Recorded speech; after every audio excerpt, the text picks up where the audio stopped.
"You were with her," she said, and in a room built for applause, the silence answered louder than anything else. The chandeliers above the ballroom cast a polished glow across rows of tailored suits and silk dresses, each crystal reflecting flashes from raised phones, capturing every second as if the night had already decided it would be remembered.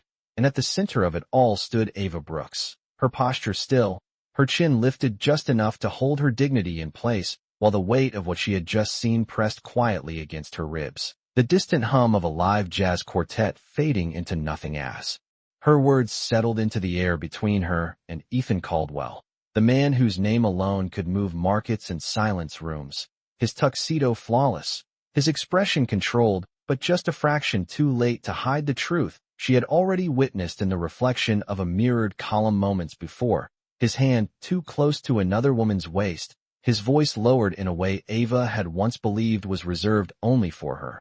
And now here they were, under 1,000 lights and even more eyes. The illusion cracked without spectacle, without shouting, just a single sentence delivered with precision, the kind that didn't beg for attention yet demanded it anyway. And for a second that stretched longer than it should have, Ethan didn't respond, his jaw tightening almost imperceptibly as the murmurs began to ripple through the crowd like a quiet storm. The cameras didn't blink, they never did, and Ava felt them, not as pressure, but as background noise, because what mattered had already happened.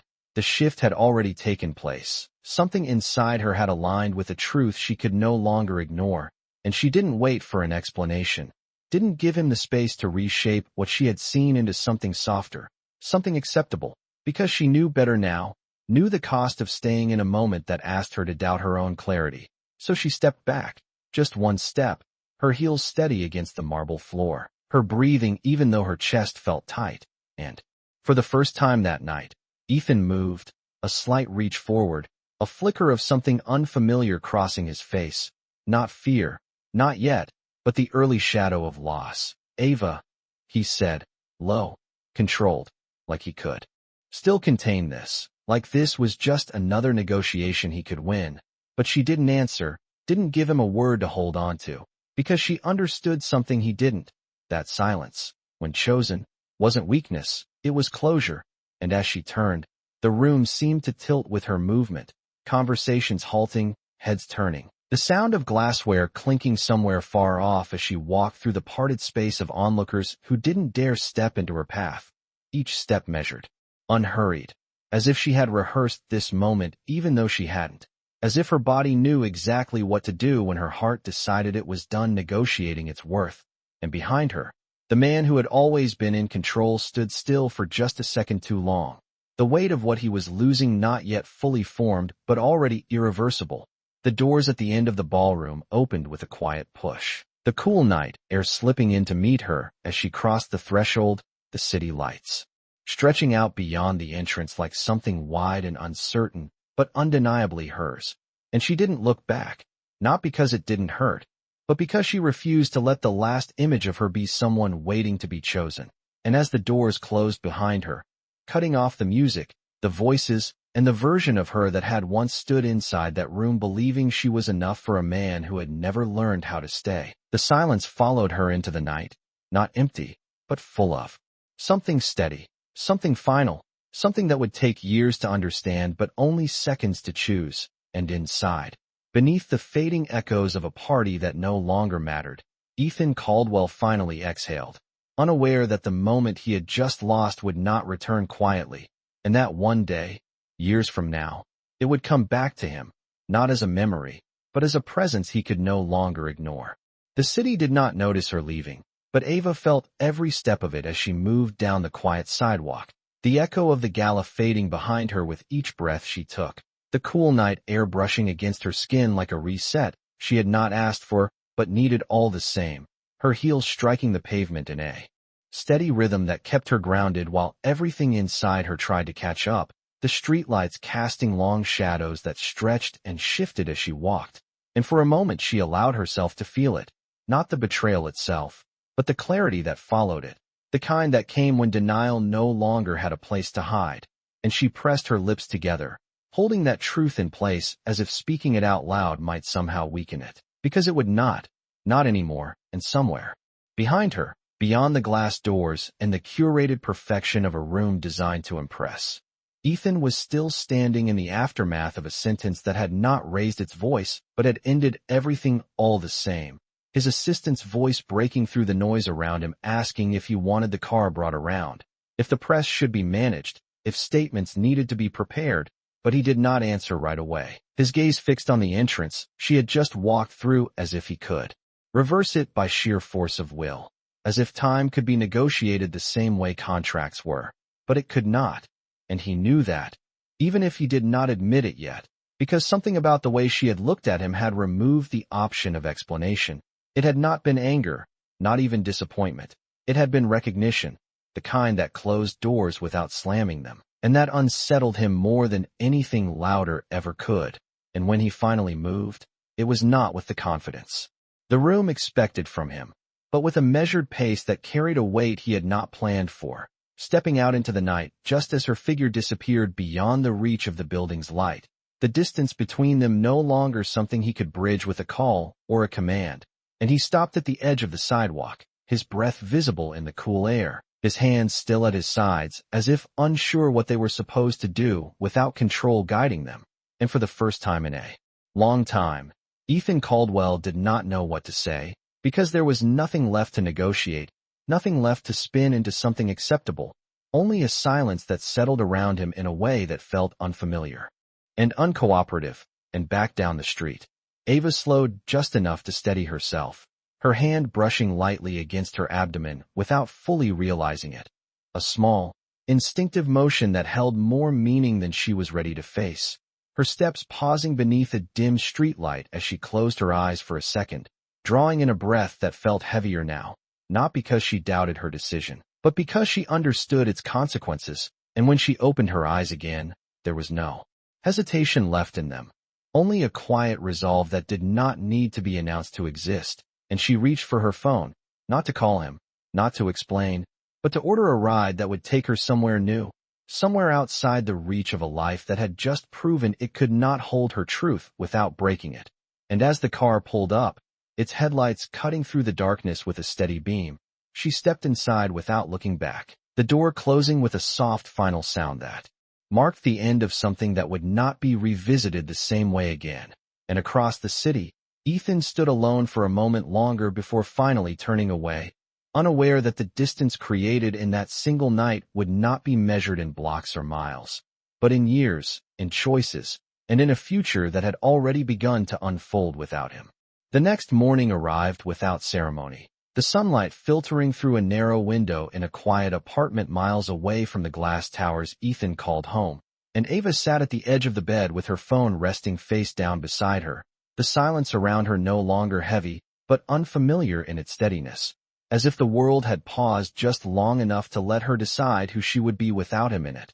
And she moved slowly, deliberately, her hand brushing over the small calendar on the nightstand before stopping, her eyes narrowing slightly as she counted back the days with a precision that did not come from panic but from awareness, the kind that settles in before the mind is ready to name it.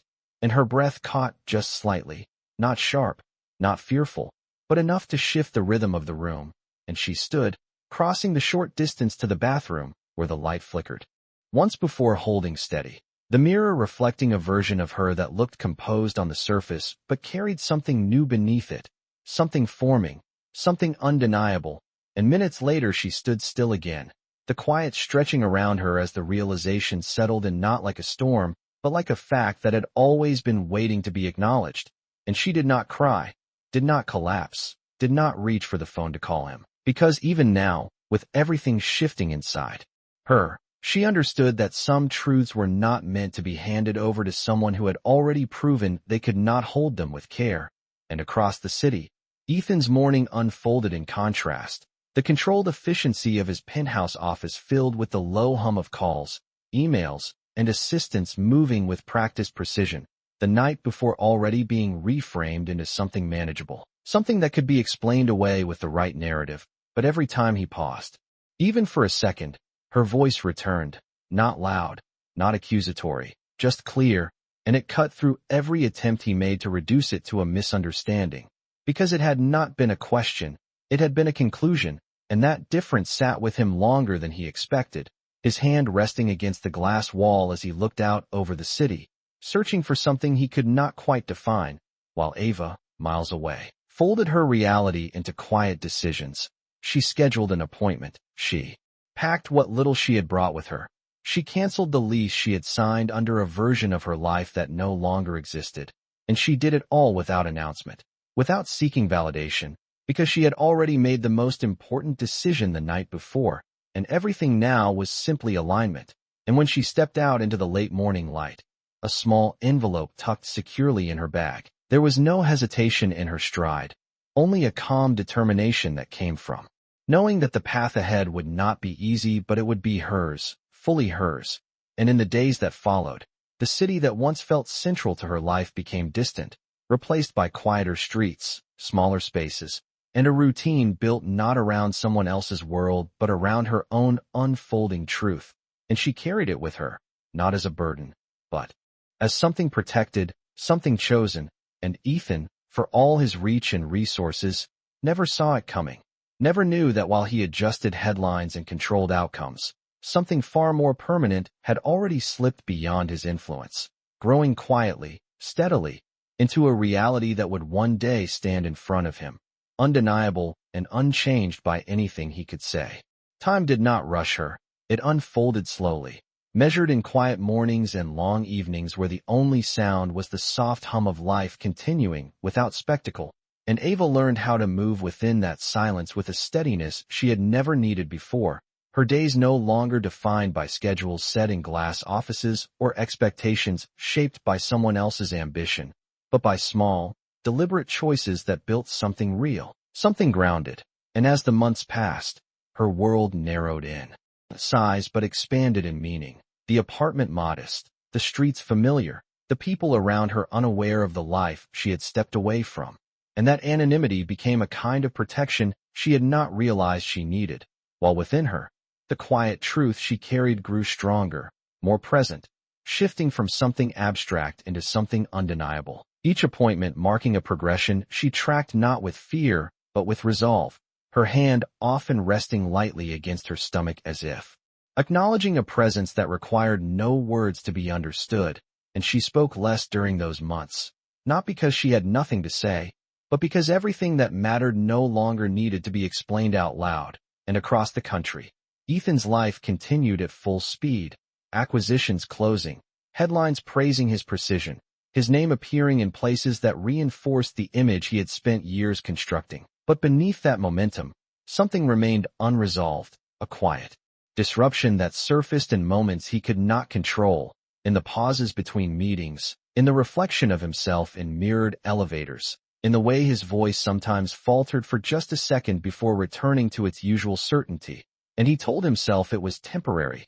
That time would smooth it out the same way it did everything else. But time, as Ava was proving in a different way, did not erase, it transformed. And by the time the seasons shifted, by the time the air carried the first signs of winter, her life had already taken on a new rhythm, one that required strength she did not question anymore, only met with quiet acceptance.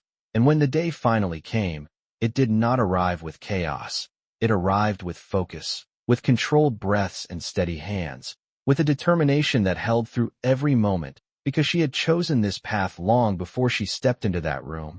And hours later, when the world outside continued as if nothing had changed, Ava held her daughter for the first time, the weight of her small body grounding, in a way nothing else ever had, her fingers curling instinctively, her presence immediate and real. And Ava looked down at her not with disbelief, but with recognition, as if this was always where her journey had been leading. And she did not reach for her phone, did not consider calling anyone from the life she had left behind, because this moment did not belong to that past. It belonged entirely to what she had built in its absence. And in another part of the country, Ethan signed another contract, shook another hand, stepped into another room where his name carried authority, unaware that at that exact moment, a new life had entered the world carrying a truth that would one day stand in front of him without asking for permission, without needing validation, and without allowing him to rewrite any part of the story he had once believed he controlled. Years did not announce themselves as they passed. They simply layered one quiet day over another until Ava no longer measured time by what she had left behind, but by the small milestones unfolding in front of her. The first time her daughter wrapped tiny fingers around her thumb with purpose. The first unsteady steps across a worn living room rug. The soft, curious voice that began to fill the space with questions that had no urgency, only innocence. And Ava built her life around those moments. With a discipline that did not seek recognition, waking early before the sun stretched across the sky, preparing simple breakfasts, organizing her work in hours carved carefully around nap times and school schedules, every decision deliberate, every sacrifice accepted without complaint because it aligned with something deeper than comfort. And her daughter, Lila, grew into a presence that carried both warmth and quiet strength. Her laughter light, but her gaze observant, as if she noticed more. Then, she said, and there were moments, subtle and fleeting, when Ava would pause while watching her, a recognition passing through her that she never voiced, the shape of a smile, the tilt of her head, something familiar that belonged to a past Ava had chosen not to revisit, and she did not correct it, did not dwell on it. She simply folded that awareness into her silence the same way she had done from the beginning, protecting her daughter not just from the truth, but from the weight that could come with it. And as the years continued to shape them, Ava's world expanded again, not outward into noise, but upward into stability. Her work gaining traction, her name beginning to circulate in smaller, but meaningful circles, her presence defined not by who she had once been connected to, but by what she had built on her own terms. And she carried herself with a calm confidence that did not need to be announced, a steadiness that came from knowing she had already survived the part that tried to break her. And across the distance that separated their lives, Ethan moved forward in a world that still responded to his decisions, his company growing, his influence widening. Yet the years had shifted something in him as well, not in ways that could be easily seen, but in the pauses that lingered longer than they used to, in the moments where success did not fully land the way it once had. And he adapted, as he always did, adjusting, refining, continuing, but the absence of something undefined followed him quietly, never loud enough to disrupt his path, but never distant enough to be ignored entirely. And then one afternoon, as the light of early spring settled softly over the city, Ava stood outside a small school building, her hand resting lightly on Lila's shoulder as children moved around them in scattered lines, backpacks bouncing, voices overlapping in a rhythm of ordinary life. And Lila looked up at her, her expression thoughtful, her small voice breaking through the ambient noise with a question that carried no fear, only curiosity. "Mom, why do people say I look like someone else sometimes?" And Ava's breath slowed just slightly, not from surprise, but from the understanding that time had begun to circle back in ways she had always known it would. And she knelt down to meet her daughter's eyes, her voice steady, gentle. "Because you are going to remind people of many things, but what matters is who you choose to be." And Lila nodded, accepting the answer without needing more, her attention already shifting as a friend called her name. And Ava watched her run forward, her small figure moving confidently into a world that had not yet asked her to carry anything heavy. And Ava let out a quiet breath, her gaze lifting for just a moment, as if acknowledging something beyond the scene in front of her, because somewhere, in a place she had not thought about in years, a connection still existed, not active, not present, but waiting. And she knew, without needing proof, that one day it would no longer stay silent. And when that moment came, she would not be the woman who had once walked away under bright lights. She would be the one who had built something unshakable in the years that followed. The invitation arrived without warning, a clean white envelope placed among a stack of routine mail, its weight slightly heavier than the rest, as if it carried more than paper inside. And Ava noticed it only after she had sorted through bills and school notices, her fingers pausing when she saw the embossed lettering that reflected a world she had not stepped into in years, the kind of event that gathered power in one room and called it purpose. And she held it for a moment longer than necessary before opening it, her expression unchanged as her eyes moved across the details. A charity gala, downtown, a familiar district she had once known too well, and for a second, the past brushed against her thoughts, not sharp, not overwhelming, just present enough to remind her that some doors, even when closed, still existed somewhere in the background, and she placed the invitation down on the table, not immediately deciding, not reacting, because her life was no longer built on impulse. It was built on intention, and across the city, in a glass-walled office that overlooked the same skyline, Ethan stood reviewing final preparations for that very event, his team moving around him with quiet efficiency, discussing sponsors, guest lists, press coverage, all the elements that ensured the night would reflect success.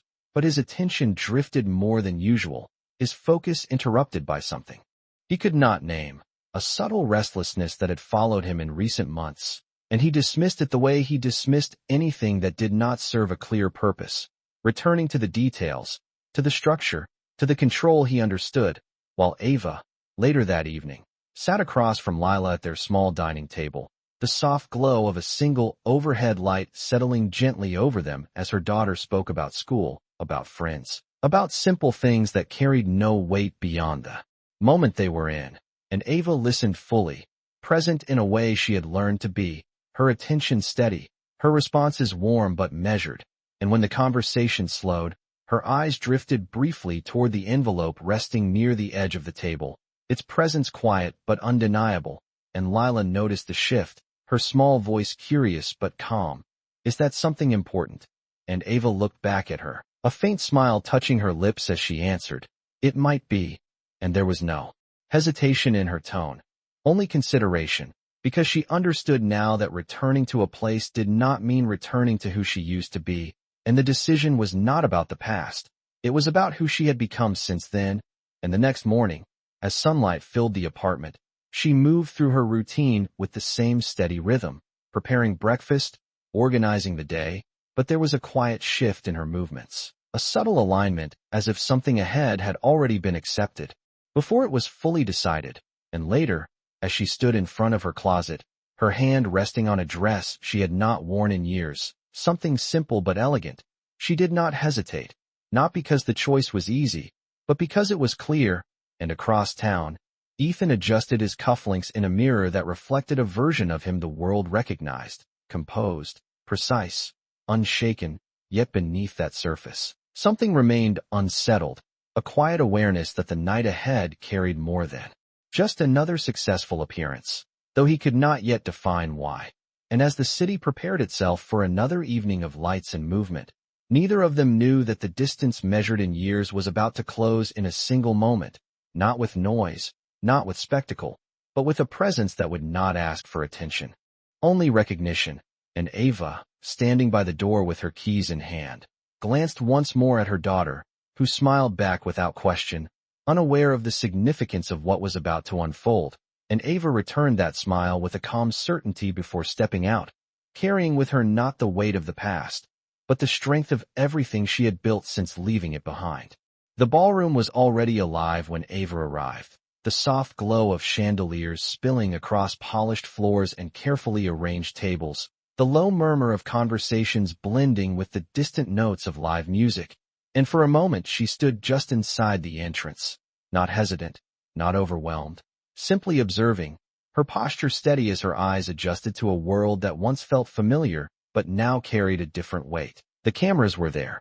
Of course they were, discreet but present, capturing moments that would later be framed as significance, and she moved forward with quiet composure, her heels measured, her expression calm, not seeking attention yet impossible to overlook, and beside her, Lila held her hand with an ease that came from trust, her small presence grounded, her gaze curious as she took in the lights and movement around her without fear.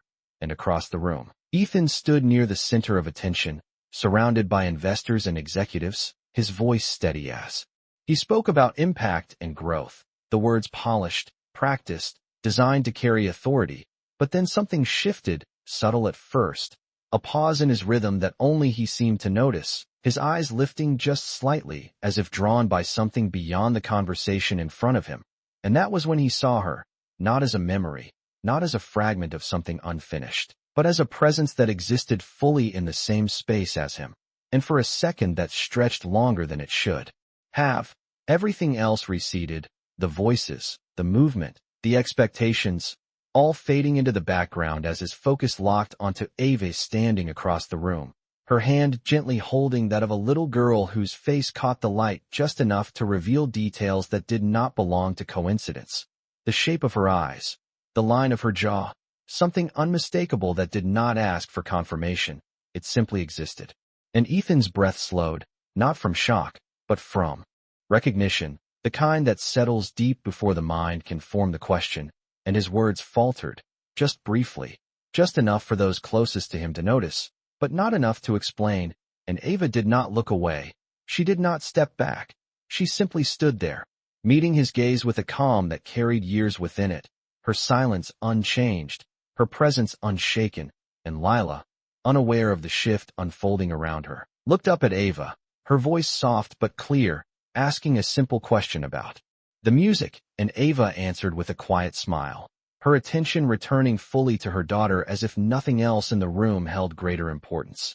And that, more than anything, unsettled Ethan, not the child, not the resemblance, but the way Ava no longer centered him in her world, the way her focus had shifted entirely to something he had never been part of. And he took a step forward before realizing it, his movement automatic, driven by something he had not felt in years, not control, not ambition, but the pull of something personal, something unresolved. And as he moved through the crowd, the space seemed to part slightly, not because of his status, but because of the tension that had begun to ripple outward, subtle but present. And Ava watched him approach without changing her stance, her expression neither welcoming nor guarded, simply steady, as if she had already decided long ago how this moment would be met. And when he finally stood in front of her, close enough to see the details he had only glimpsed from across the room, the world around them quieted in a way that felt almost intentional, and for a second, neither of them spoke, the silence not empty but full, carrying years of distance, choices, and truths that had never been shared. And Lila looked between them, her small hand still in Ava's, her expression curious but calm, sensing something important without understanding it. And Ethan's voice, when it came, was lower than usual, stripped of its usual certainty, not a command, not a statement, but a question that had been waiting far longer than he realized. Ava, and her name, spoken after all that time, did not break her composure. It simply settled into the space between them, unanswered but acknowledged, as the moment held, unhurried, undeniable, and impossible to reverse. The space between them held longer than expected, not because time slowed, but because neither of them rushed to fill it, and Ava's gaze remained steady, not cold, not distant, simply grounded in a reality that no longer required his acknowledgement to exist, while Ethan stood there, close enough now to see what distance had hidden before, the small details that made the truth impossible to ignore. The way Lila's eyes held a familiarity that did not belong to coincidence, the quiet confidence in how she stood beside Ava, and something in his chest tightened, not sharply, but deeply, as if recognition had weight. And for the first time in years, he did not reach for control, he reached for clarity, his voice lower now, stripped of presentation. Who is she? And the question, simple as it was, carried everything he had not asked before, everything he had not been there to see. And Ava did not react immediately. She did not rush to answer, because this was not a moment that belonged to urgency, it belonged to truth. And she shifted her attention briefly to Lila, her hand tightening gently in reassurance before she looked back at Ethan, her expression unchanged, her voice calm, measured. She is mine. And the words landed without decoration, without explanation, but with a certainty that did not invite debate. And Ethan's breath slowed, his eyes moving again to the child, searching not for confirmation but for understanding. And Lila looked back at him with quiet curiosity, her head tilting slightly, her small voice soft but clear. Mom, who is he? And Ava's gaze did not leave Ethan as she answered, her tone even. Someone from a long time ago. And there was no bitterness in it, no hesitation, only distance defined by choice. And that, more than anything, unsettled him, not anger, not rejection, but the absence of any need for him in her life. And he took a step closer, his composure shifting just enough to reveal the weight beneath it. Ava, I need to know. And she held his gaze, unshaken, Her response quiet but final. You needed to know 4 years ago. And the words did not accuse. They simply placed the truth where it belonged. And the silence that followed carried more than any argument could, because there was nothing left to argue, only consequences that had already unfolded. And around them, the room continued to move, conversations rising and falling, glasses clinking softly, unaware that something far more significant had already taken place in a space no larger than a few steps apart. And Ethan's hand lifted slightly as if to reach for something, for an explanation, for a second chance. But he stopped himself, because for the first time, he understood that this was not a moment he could shape. It was one he had to face, and Ava shifted her stance just slightly. Not retreating, not advancing, simply creating a boundary that did not need to be spoken. And Lila, sensing the shift without understanding it fully, stepped closer to Ava, her small hand tightening around hers. And Ava looked down at her with a softness that did not break her strength. Then back at Ethan, her voice quieter now, but no less firm. This is not your moment to take. And he exhaled slowly, the weight of her words settling into something he could not dismiss, something that would not disappear when the night ended. And for a second, the man who commanded rooms stood without direction, without certainty, only with the realization that the life in front of him had moved forward without him, fully, completely, and without waiting. And Ava, seeing that recognition settle, did not linger, did not extend the moment beyond what it needed to be. She simply turned, her movement calm, deliberate, guiding Lila gently beside her as they stepped away, not in escape, not in avoidance, but in completion, leaving behind a silence that did not belong to absence, but to truth finally standing where it had always been meant to be. The night did not end when Ava walked away. It shifted, the weight of what had just happened settling into the space she left behind. And Ethan remained where she had stood moments before, his gaze fixed on the path she had taken as if the answer he needed might still be there. But it was not. It had already moved beyond his reach, carried in the quiet certainty of a woman who no longer waited for him to understand. And for the first time in years, the room around him felt distant, the voices muted, the expectations irrelevant, because nothing in that space held the same gravity as what he had just faced. And he exhaled. Slowly, his hand lowering to his side as the realization settled deeper, not as a sudden shock, but as a steady unfolding truth, one that could not be undone or negotiated. And across the ballroom, Ava guided Lila toward the exit, her steps calm, her posture unchanged, the same composure she had carried the night she left, now stronger, quieter, fully formed. And Lila walked beside her with the same trust she always had, her small hand secure in Ava's, her presence grounded in a world that had never required more than what Ava had given her. And as they reached the doors, the cool night air met them again, familiar, steady, and Ava paused for just a moment, not to look back, but to take in the stillness that followed, the kind that comes when something has finally been resolved without needing to be revisited. And she stepped forward, the city lights stretching out ahead of her, unchanged yet entirely different from the last time she had walked into them. And behind her, Ethan finally moved, not toward the crowd, not toward the conversations waiting to resume, but toward the same door she had just passed through, his steps slower now, not hesitant, but deliberate, as if each one carried a weight he could no longer ignore. And when he reached the entrance, he stopped, the night air hitting him in a way that felt sharper than before, not cold, but clear. And he looked out over the street where she had already disappeared into the rhythm of the city. And for the first time, he did not reach for his phone, did not call for assistance, did not try to close the distance with a command, because he understood now that some distances were not meant to be closed quickly, they were meant to be faced over time, with patience he had never needed before. And he stood there a moment longer, his reflection faint in the glass behind him. A man who had built everything on control, now confronted with something that required something entirely different. And in the days that followed, the world continued to move as it always did. Headlines still carried his name. Meetings still filled his calendar. But there was a shift, subtle yet undeniable, in the way he approached each moment. A pause where there had once been certainty, a question where there had once been assumption. And Ava, in her own world, did not change her pace, did not alter the life she had built, because it had never been waiting for him to return. It had been complete on its own. And weeks later, on a quiet afternoon, Lila sat at the kitchen table drawing, her small hands moving carefully across the page, and Ava stood nearby, watching with a soft focus that carried both presence and reflection. And after a moment, Lila looked up, her voice thoughtful. "Mom, do you think I will meet him again?" And Ava's expression did not shift with surprise, because she had always known this question would come, not from pressure, not from confusion, but from curiosity that grows naturally with time. And she walked over, kneeling beside her daughter, her voice steady, gentle.